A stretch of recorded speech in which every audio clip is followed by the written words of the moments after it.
Hello everyone, welcome to Dexter cam. आज हम लोग बात करने जा रहे हैं डेक्स्टर टेस्ट सीरीज पेपर 3 के डिस्कशन के बारे में। एनालिसिस पार्ट तुम लोग देख चुके हो, अब डिस्कशन कर लेते हैं। देखते हैं कितने लोगों ने क्या क्या गड़बड़ की और हम लोग क्या क्या इसमें सही कर सकते थे। मतलब डिस्कशन के टाइम पे यार ये ध्यान रखना कि तुम्हारे जो क्वेश्चन गलत हुए उनका डिस्कशन पार्ट जरूर देख लो, जिससे कि तुम्हें ये पता लगे कि क्वेश्चन को अप्रोच कैसे करना है। ठीक है, बाकी हम लोगों ने टॉप पीवाईक्यूज दे ही दिए तुम्हें, वहां पे तुम्हें टॉप पीवाईक्यूज मिल रहे हैं। उस वीडियो को देखो, उसे कैसे यूज करना है इसके लिए भी मैं वीडियो बना दूंगा, एक कोई दिक्कत नहीं है।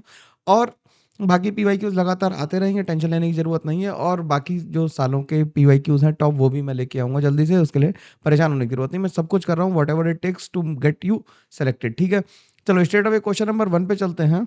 टेलीग्राम चैनल यार जरूर ज्वाइन करके रखना, वहीं पे सारी इंफॉर्मेशन ज़्यादातर मिलती रहेगी। ठीक है, क्या कह रहा है कि विच of the following has P pi D pi bonding. अब इसे क्वेश्चन को करने के दो तरीके हैं। कि पहला तो अगर ये ध्यान से ये देखो तो ये नाइट्रोजन है, ये कार्बन है, ये बोरॉन है। ये सारे सेकंड पीरियड के एलिमेंट्स हैं। किसके हैं? सेकंड पीरियड एलिमेंट्स हैं। और सेकंड पीरियड एलिमेंट्स में डी ऑर्बिटल होता ही नहीं है, डी ऑर्बिटल एब्सेंट होता है। तो इनमें पी पाई डी पाई बॉन्डिंग हो नहीं सकती। तो किस में होगी? SO3 2 माइनस में होगी। ये तो आंसर निकालने का तरीका हो गया जल्दी से। लेकिन पी पाई डी पाई बॉन्डिंग कैलकुलेट कैसे करेंगे, अब देखना जरा। NO3 माइनस बनाते हैं। NO3 माइनस अगर हमने बनाया तो इसका हाइब्रिडाइजेशन कितना आया बेटा? sp2। तो जो ये पी जो पाई बॉन्ड है ये किससे बना होगा? ऑक्सीजन का 2p है और इसका भी 2p है, तो ये पी पाई बैक बॉन्ड है। पी पाई पाई बॉन्ड है। ठीक है, क्योंकि एक ऑर्बिटल खाली था। ऐसे ही कार्बोनेट में देखोगे, कार्बोनेट में देखो जरा ध्यान से, कार्बोनेट में भी हाइब्रिडाइजेशन कितना है? sp2 है। तो ये बॉन्ड किससे आ जाएगा? 2p इसका होगा, और कार्बन का भी एक 2p खाली है, तो ये भी कौन सा हो गया? पी पाई हो गया ये भी। ठीक है, ऐसे ही बोरेट में देखेंगे, बोरेट में तो कोई पाई बॉन्ड है ही नहीं। लेकिन अगर जो बनेगा भी तो ये भी sp2 है। अगर बोरेट पाई बॉन्ड बनाता है बैक बॉन्डिंग करके भी, तो भी कौन सा बनेगा? 2p पाई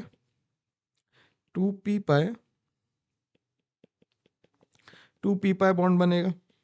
ठीक, SO3 2 माइनस बना के देखो जरा। SO3 2 माइनस बनाएंगे तो SO3 2 माइनस इस तरह से बनाएंगे, और ऑक्सीजन के पास लोन पेयर ही बचेगा, सल्फर के पास। इसका हाइब्रिडाइजेशन निकालोगे तो sp3 आ जाएगा।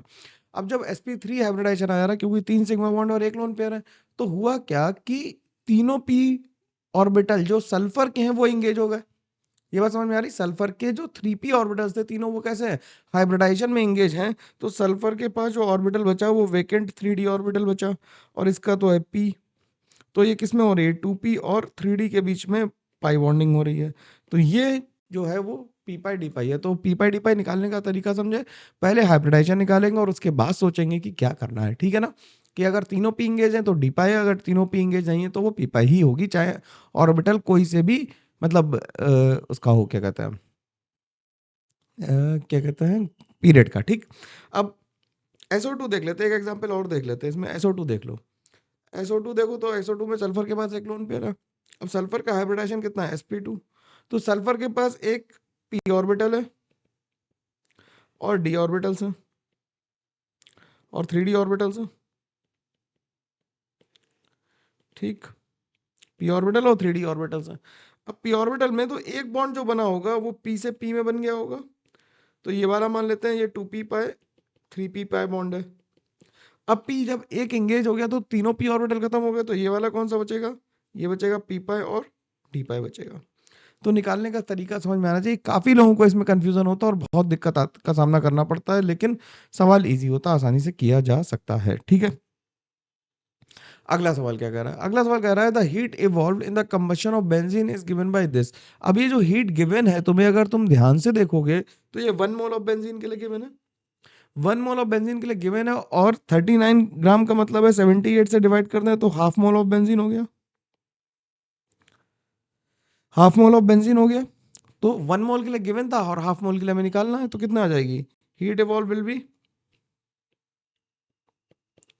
हीट इवॉल्व्ड विल बी किसके बराबर होगी यार?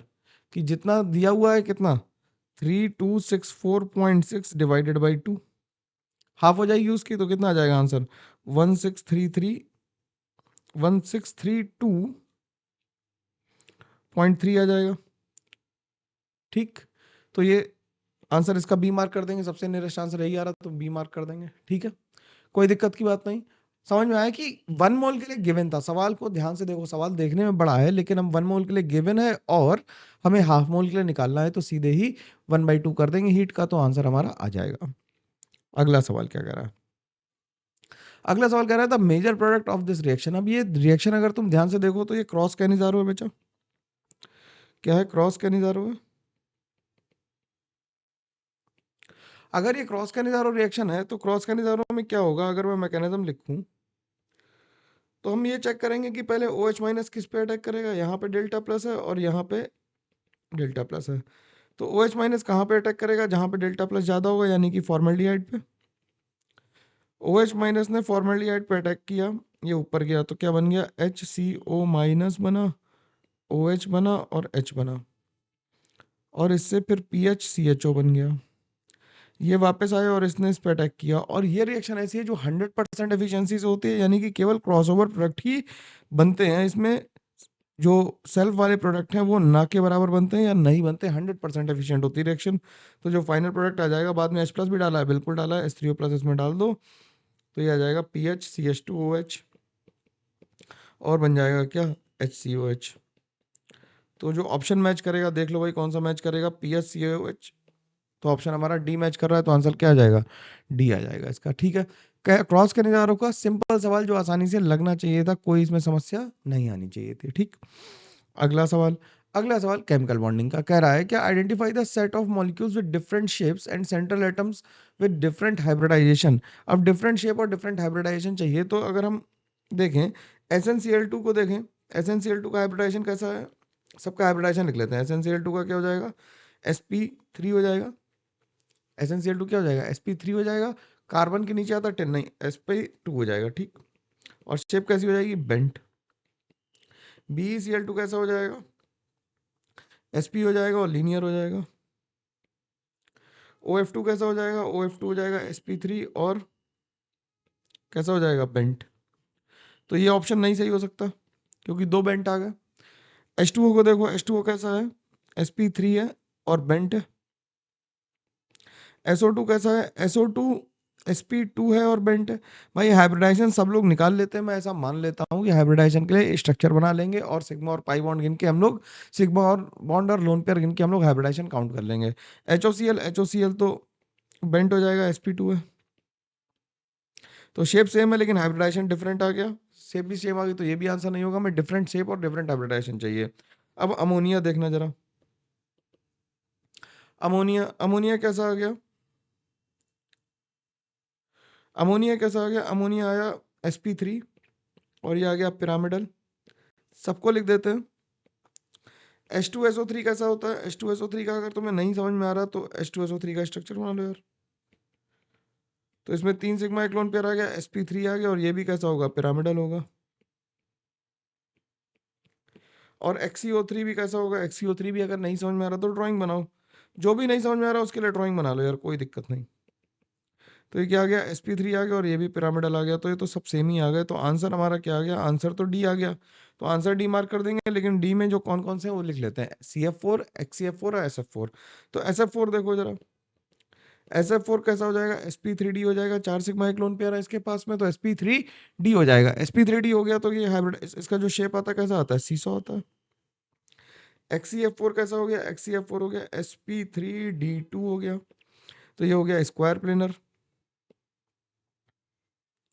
स्क्वायर प्लेनर हो गया।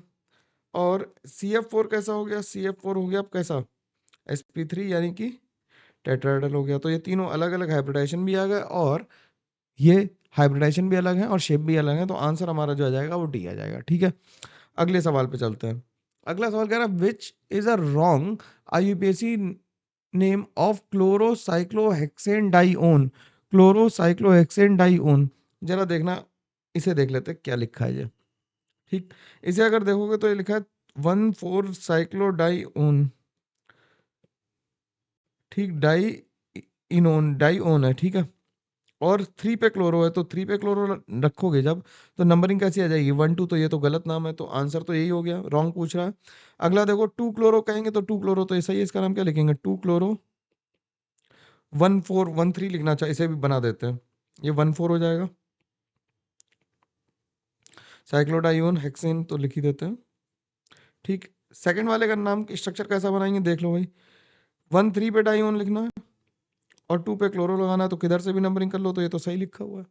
4 क्लोरो 1 3 डाइओन लिखना है, तो 4 क्लोरो 1 3 डाइओन कैसे लिखेंगे?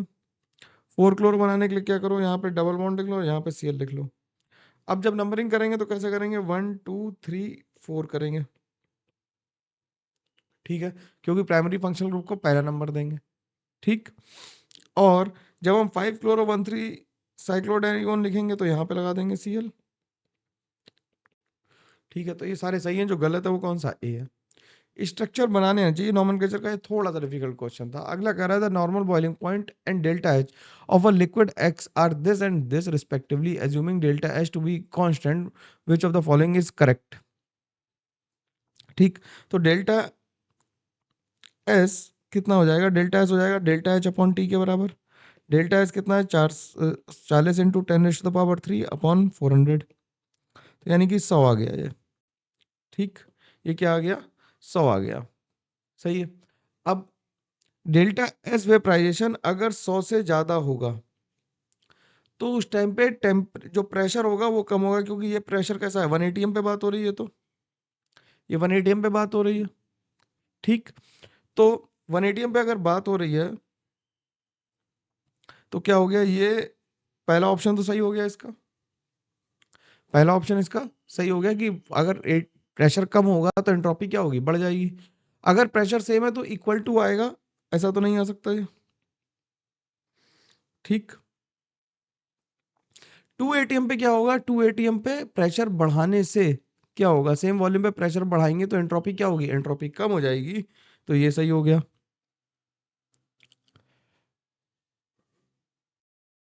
ठीक है, तो एंट्रोपी बढ़ गई, कम हो जाएगी, ये तो बात सही है। अगला कह रहा है कि delta S vaporisation 100 kilo joule होगा। ये किलो जूल लिख दिया भैया, जूल में आ रहा है आंसर, किलो जूल नहीं आ रहा है। ये किस में आ रहा है, जूल पर मोल में आ रहा है, पर केल्विन में। ठीक है, तो आंसर ये गलत हो जाएगा। तो 1 और 3 सही हो गए, तो आंसर क्या मार्क करेंगे, सी। कई लोगों ने 1 3 और 4 मार्क कर दिया होगा, के को नहीं देखा। कमेंट करके जरूर बताना कि के कितने लोग देखना भूल गए थे। ठीक है, चलो अगले सवाल पे चलते हैं। अगला सवाल क्या कह रहा है, अगला सवाल कह रहा है column A has 4 acids and column 2 has list the some of their characteristics, match the characteristics from column 2 with the corresponding acid in column 1।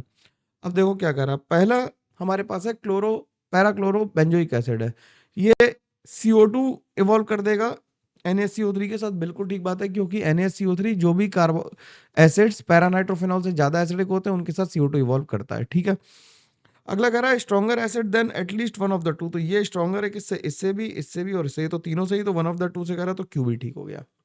अगला कह रहा है stronger acid than at least one of the three, तो तीनों में से भी है,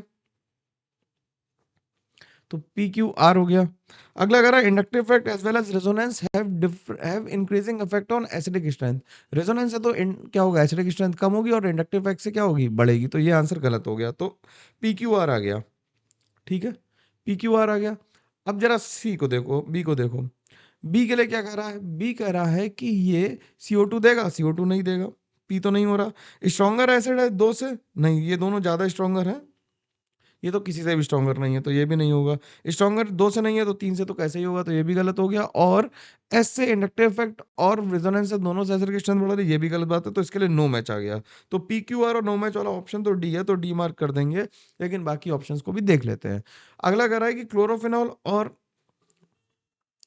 ऑर्थोक्लोरोफिनॉल और मेटाक्लोरोफिनॉल में क्लोरोफिनॉल जो है वो ऑर्थो वाला ज्यादा स्ट्रॉन्गर एसिड है, तो at least one of the three से ज्यादा स्ट्रॉन्गर एसिड है, बिल्कुल ठीक बात है।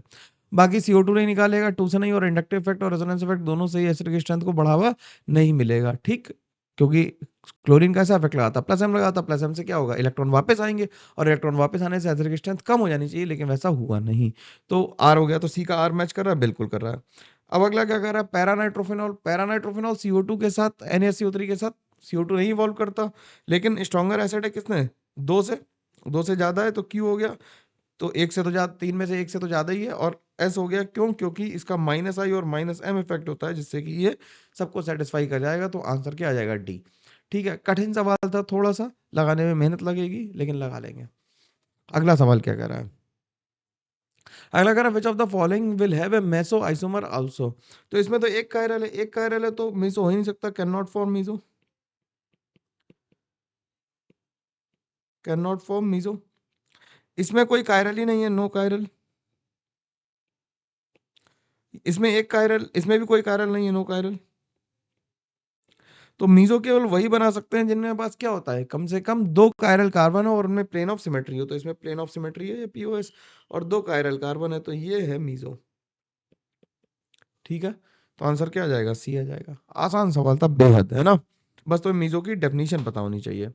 अगला सवाल क्या कह रहा है, अगला सवाल हमसे कह रहा है कि select the correct statement, work done by the surrounding in case of infinite step expansion is more than a single step.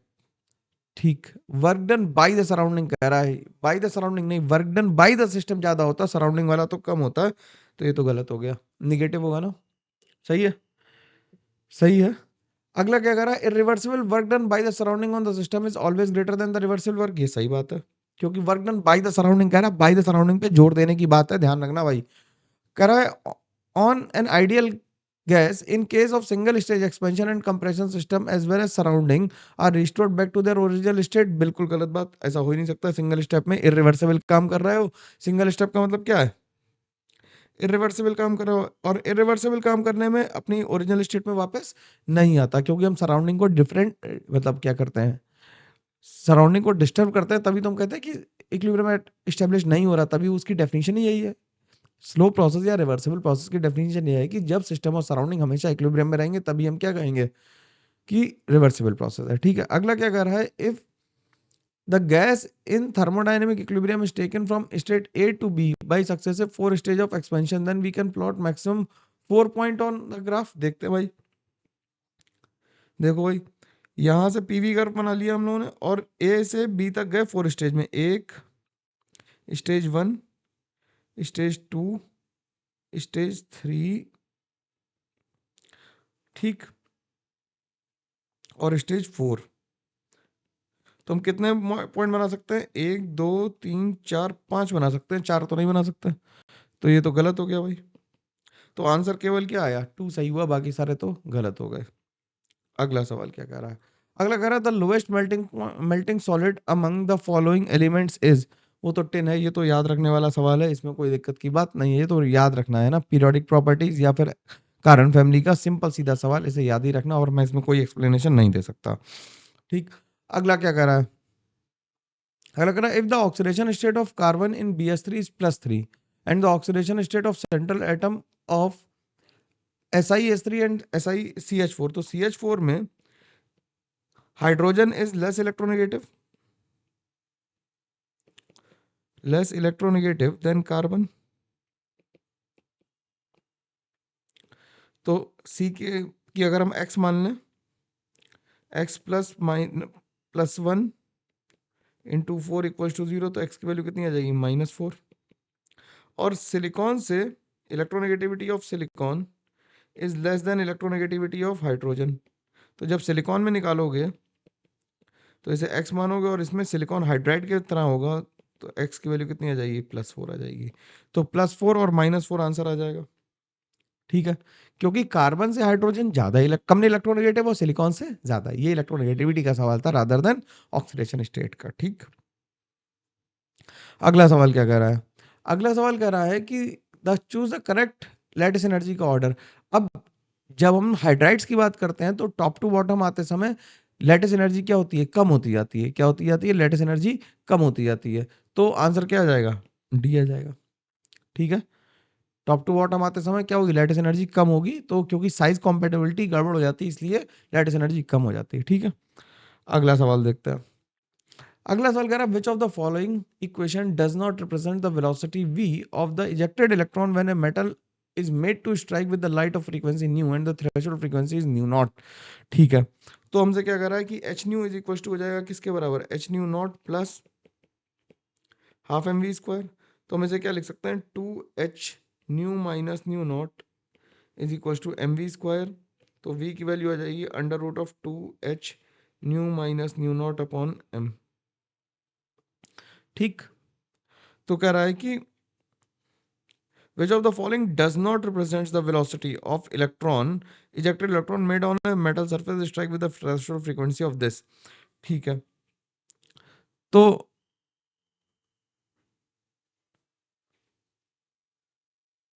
does not represent कह रहा है velocity of the ejected electron on the metal surface. Oh sorry, मेरी गलती, मैंने does not पढ़ लिया, does represent कह रहा, मैं डज नॉट कह रहा हूँ, कितना इडियट वाली बात है। तो इसका आंसर क्या आ जाएगा? आंसर भी आ जाएगा, डज कह रहा है, मैं डज के बाद नॉट अपने आप बोल दे रहा हूँ, मैं सोच रहा हूँ कि पता नहीं क्या ही आ रहा है आंसर। ठीक है, तो ये आंसर क्या आ गया? बी आ गया इसका। अगला सवाल क्या कह रहा है? अगला सवाल कह रहा है which of the following compound produces acid having basicity of 2 on hydrolysis. अब इसकी हाइड्रोलिसिस करनी है, देखो जरा ध्यान से। NCl3 की जब हम हाइड्रोलिसिस करते हैं तो वाटर का लोन पेयर क्लोरीन के वेकेंट ऑर्बिटल में अटैक करता है तो अमोनिया बना देता है और HOCl बनाता है।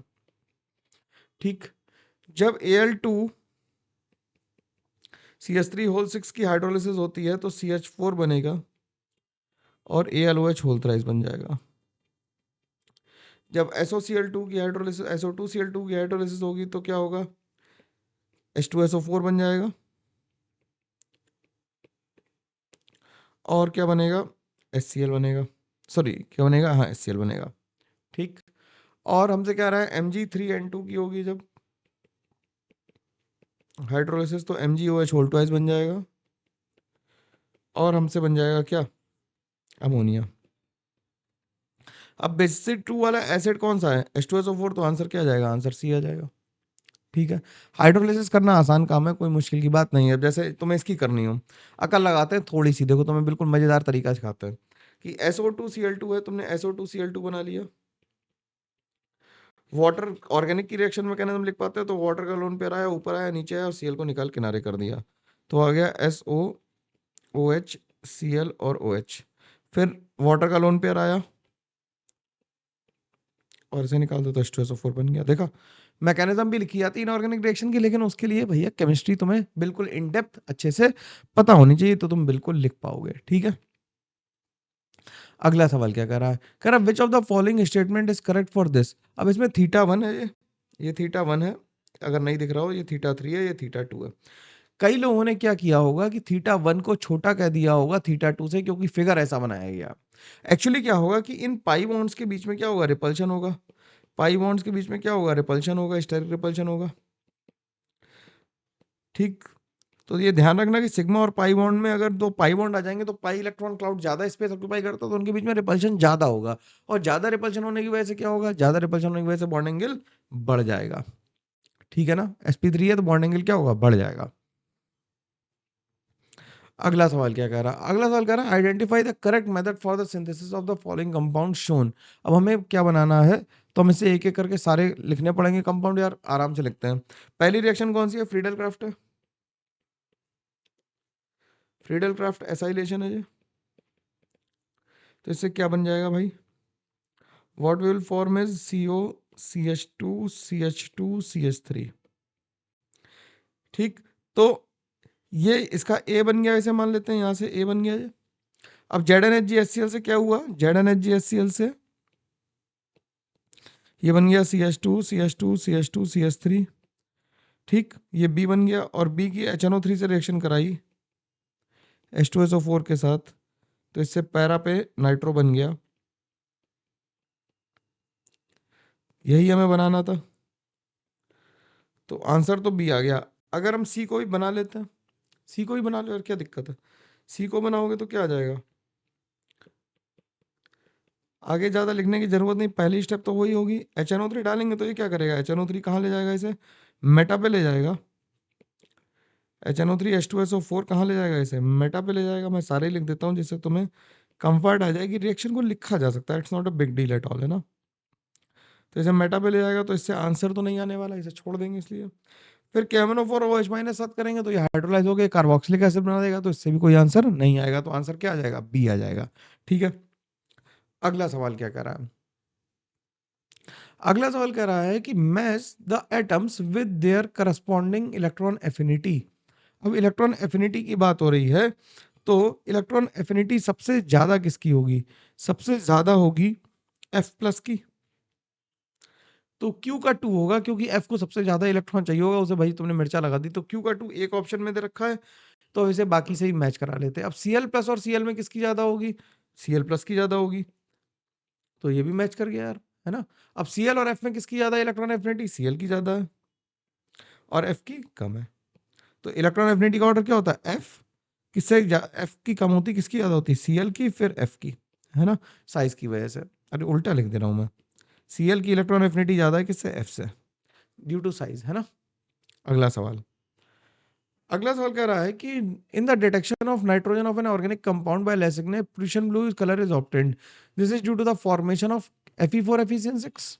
ये किसकी वजह से होता है? Fe4 FeCN6 की वजह से होता है, प्रूशियन ब्लू का कलर आता है Fe4 FeCN6 की वजह से, ये प्रूशियन ब्लू है। ठीक है, याद रखना, बहुत इंपॉर्टेंट है। आईआईटी ने मेंस में इसे कम से कम 4 से 6 बार पूछ रखा है, 4 to 6 टाइम्स से क्वेश्चन पूछा गया और लास्ट ईयर भी आया था।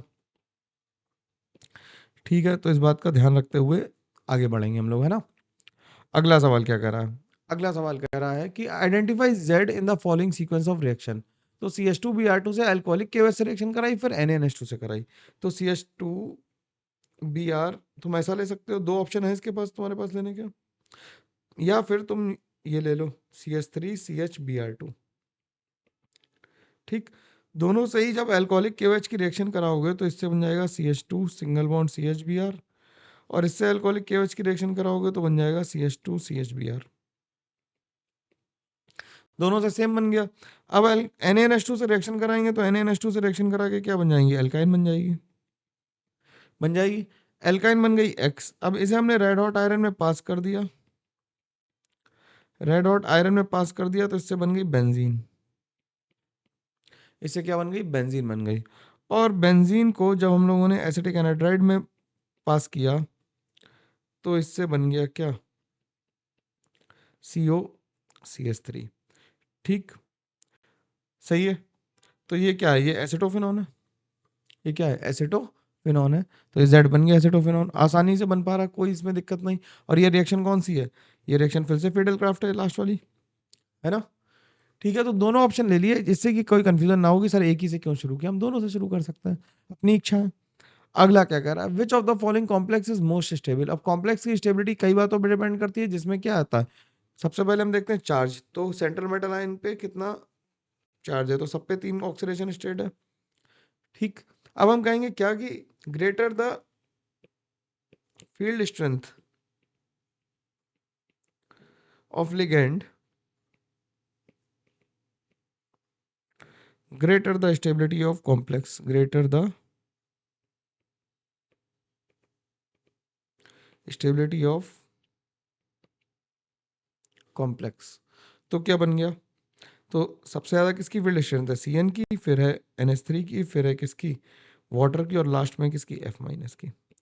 तो आंसर हमारा बी आ गया।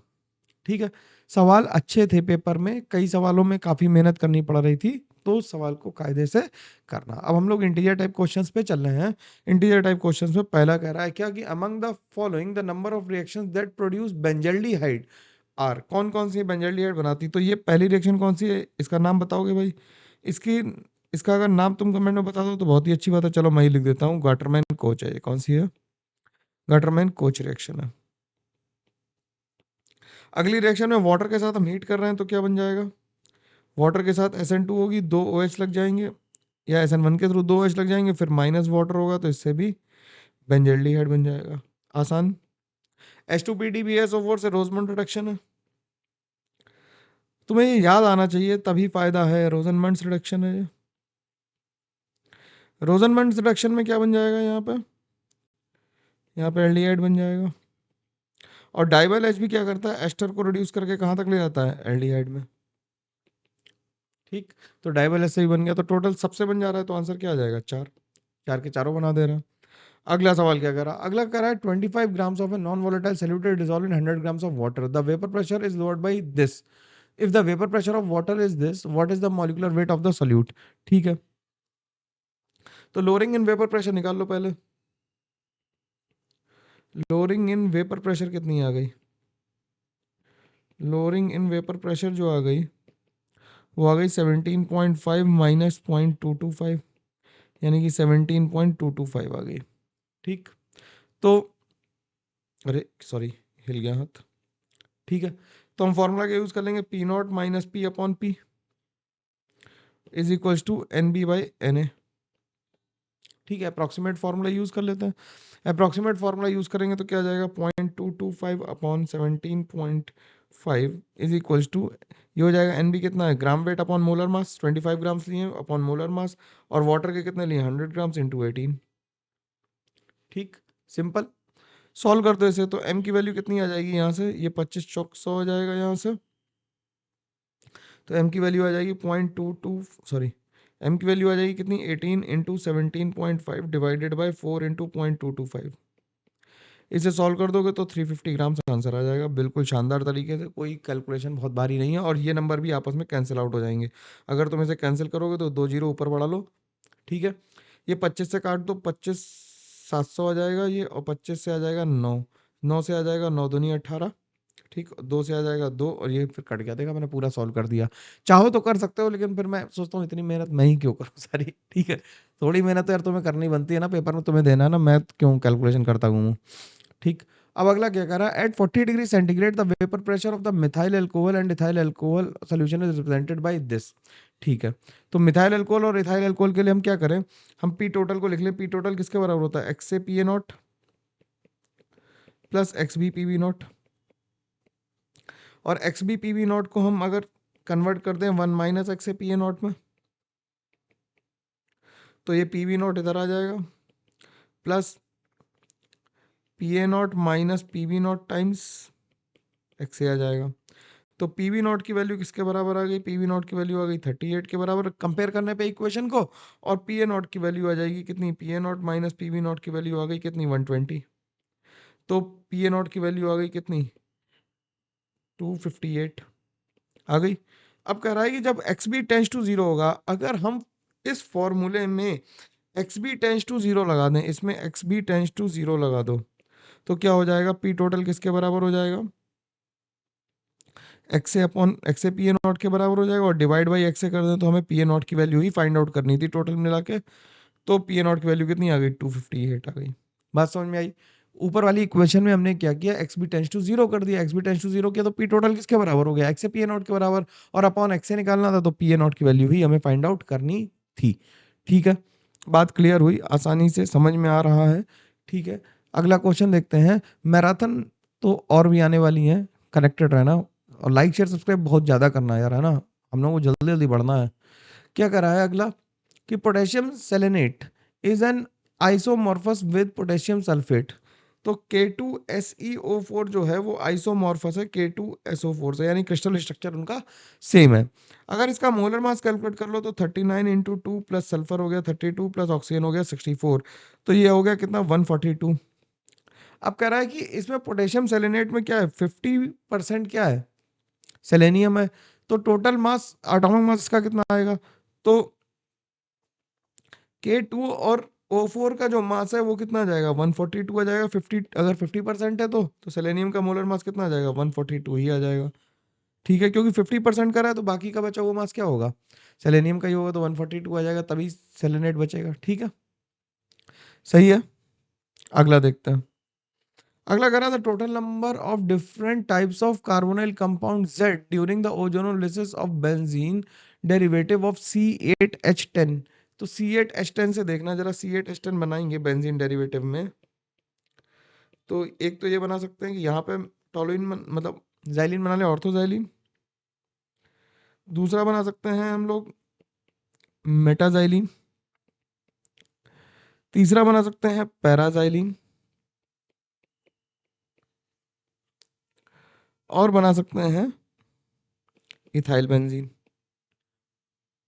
ठीक, अब इनकी ओजोनोलिसिस करानी है, तो इसकी ओजोनोलिसिस कराओगे तो यहाँ ऑक्सीजन, यहाँ ऑक्सीजन, यहाँ पे, यहाँ पे, यहाँ पे, यहाँ पे, और प्लस एक इसका स्ट्रक्चर और बनाया जा सकता है। अगर ध्यान से देखें तो एक स्ट्रक्चर और बना सकते हैं हम इसका, कि यहाँ लगा दें और इसे CH3 और CH3 यहाँ कर लें। ठीक है, इसमें भी एक और बनाया जा सकता है, जिसमें यहाँ पे CH3 लगा लें, यहाँ पे और यहाँ पे CH3 लगा लें। ठीक है, अब हमें डिफरेंट प्रोडक्ट देखने, तो इनके डंडी बना के निकाल लेते हैं। ठीक, इन दोनों में तो अलग होगा नहीं। इसमें जब बनाया तो इससे क्या बन गया, इससे बन गया CH3 C double bond O, यहाँ बन गया C डबल बॉन्ड O और H, और बन गया इससे 2 मॉलिक्यूल इसके बने और बन गया क्या, एक बन गया दिस। ठीक, इससे बनाओ, यहाँ पे ऑक्सीजन, यहाँ पे ऑक्सीजन, यहाँ पे ऑक्सीजन, यहाँ पे ऑक्सीजन, तो एक कंपाउंड बन गया CH3 CO CH3 और CO। ठीक, अब बचे कितने, 2 मॉलिक्यूल बन गए ग्लाइकोजेल के। ठीक, ये तो हो गया।